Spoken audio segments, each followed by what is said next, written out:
Nandray fepetra hentitra kosa ny avy eo anivon'ny ministeran'ny fambolena amin'ny fampiasan'ny mponina eny Nanisana ny tanin'ny DRDR eny Nanisana eny.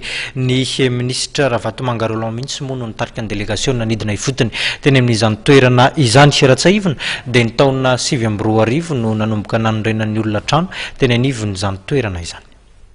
Nandray fepetra ny fanjakana maefa manoloana ny fibodona sy fanoronana trano tsy ara-dalàna eo amin'ny tanin'ny DRDR ivitoerana miara-miasa akaiky amin'ny ministeran'ny fambolena eto sy Nanisana.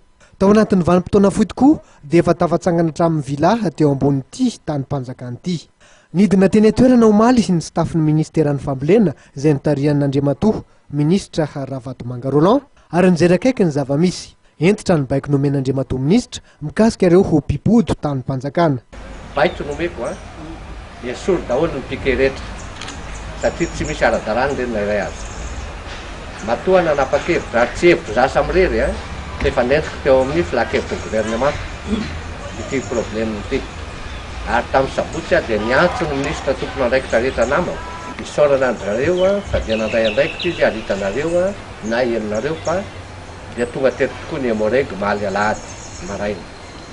Tamin'ny enina sasany tonga teto ary nanakana an'ireo izay mbola nitady etraketraka sy nitady anao amboletra. Mandray nandraikiny zany ny fitondram-panjakana. Sao dia very fanontanianareo ahoana reo trano be efa mitsangana sy efa mijoro ireo. Tsy anjaratsika zany fa manao tatitra sy manao fitoriana amin'ny fitsarana no anjaratsika.